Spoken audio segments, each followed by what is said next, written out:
C'est par l'assurance maladie. La Cour de Douai avait jusqu'alors refusé d'appliquer cette décision. Elle fait aujourd'hui machine arrière. Les malades doivent rembourser le trop perçu.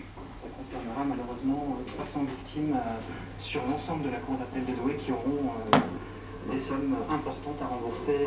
Jusqu'à 20 000 €, une double peine pour ces victimes, des ouvriers avec de petites retraites.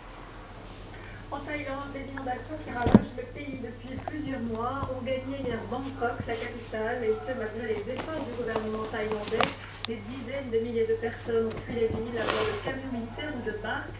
Les autorités ont décrété 5 jours de congés exceptionnels. Ces inondations ont déjà fait au moins 377 morts depuis cet été. En Syrie, les manifestations contre le régime du président Bachar el-Assad continuent d'être réprimées dans le sang. Hier, alors que la foule réclamait une protection internationale et notamment une zone d'exclusion aérienne, les forces de sécurité syriennes ont abattu au moins 40 civils. Des centaines de personnes ont également été arrêtées au cours de cette journée, l'une des plus sanglantes depuis le début de l'insurrection civile il y a 7 mois. Retour à l'heure d'hiver la nuit prochaine. N'oubliez pas de retarder vos montres d'1 heure. À 3 heures du matin, il sera donc 2 heures. Nous gagnerons ainsi 1 heure de sommeil. Une mesure prise il y a déjà 35 ans pour réduire la consommation d'énergie, mais qui a quelques détracteurs. Yvan Macour. Pour remonter les horloges et les montres, une habitude depuis 35 ans. Cette heure de sommeil en plus était destinée à l'origine à réaliser des économies d'énergie. L'idée, faire coïncider les heures où les gens sont actifs avec l'ensoleillement et ainsi limiter l'utilisation de l'éclairage artificiel. Pourtant, le changement d'heure a depuis toujours ses détracteurs. Parmi les motifs de grogne, les perturbations engendrées sur notre horloge, notamment chez les écoliers, avec une plus grande fatigue pour les enfants. Effet négatif aussi sur les animaux.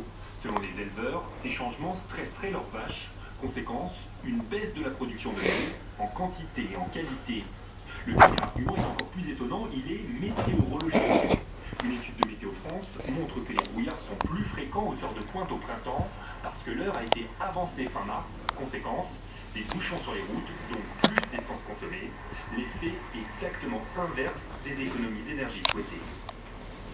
Cette belle histoire en Inde, un modeste fonctionnaire d'une région très pauvre de l'Est du pays a décroché le gros lot, $1 million lors d'un jeu télévisé.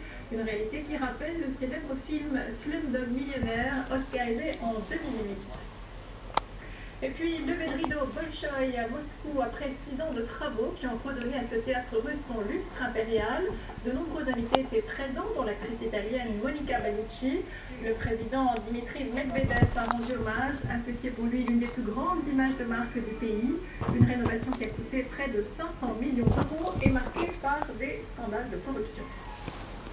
C'est la fin de cette édition. Prochain rendez-vous avec l'information à 13 h avec Marie Bouquet. Tout de suite, les prévisions météo de Valérie Alexandre. Excellente journée à tous.